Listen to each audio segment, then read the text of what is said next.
13/8/2020 তাৰিখে গুৱাহাটী মহানগৰীৰ মাজমজিয়াত জুবিনক 4জন যুৱকে আক্ৰমণ কৰিছিল। তেতিয়া জুবিনে কৰোনাৰ সময়ত ষ্টুডিঅ'ত যোৱাৰ সময়ত জুবিন সেই আক্ৰমণৰ বলি হৈছিল। পুলিচ তদন্ত হৈছিল, পিছত কি হৈছিল কি নাই হোৱা সেই বিষয়ে মই নকওঁ। কিন্তু সেই সময়ত জুবিনক এই আক্ৰমণৰ গৰিহণা বা সমালোচনা ৰাজনীতি কৰা মানুহসকলে কৰা নাছিল।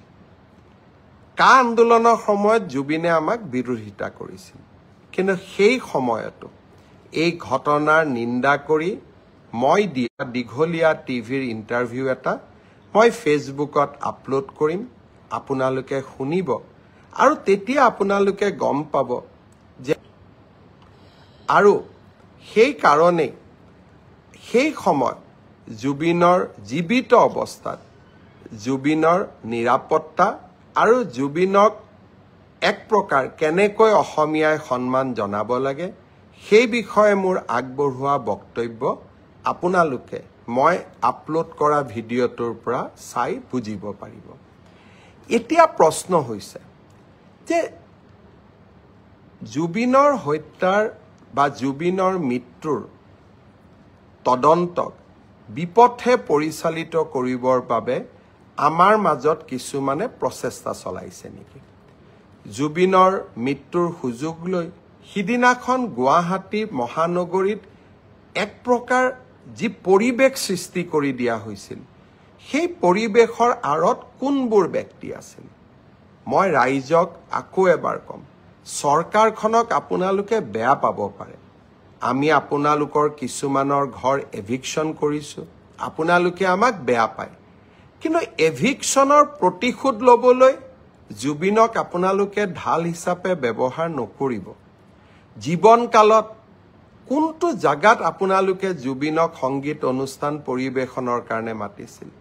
বাংলাদেশৰ পৰা মমতাজক লৈ অহা কেইবাটাও উদাহৰণ আছে, কিন্তু আপোনালোকৰ অঞ্চলবিলাকত গৈ জুবিনে সংগীত অনুষ্ঠানো পৰিৱেশন কৰিব পৰা নাছিল। জুবিনৰ মৃত্যুৰ পিছত আপোনালোকে কেনেকৈ জুবিনৰ অনুৰাগী হৈ পৰিলে? হিমন্ত বিশ্ব শৰ্মাৰ ওপৰত আপোনালোকে প্ৰতিশোধ ল'ব লাগে। মোৰ ওপৰত আপোনালোকে প্ৰতিশোধ লওক, কিন্তু সেই প্ৰতিশোধ বা সেই মই কিয় এভিকশ্যন কৰিছোঁ তাৰ প্ৰতিশোধ আপোনালোকে জুবিনৰ নাম লৈ নকৰিব। ৰাজনীতি আমিও কৰোঁ, আমিও বুজি পাওঁ। আপোনালোকে যদি জুবিনক ইমানেই মৰম কৰিছিল, জীৱনকালত জুবিনৰ মমতাজৰ পৰিৱৰ্তে জুবিন গাৰ্গক কিয় মতা নাছিল অনুষ্ঠান পৰিৱেশনৰ কাৰণে?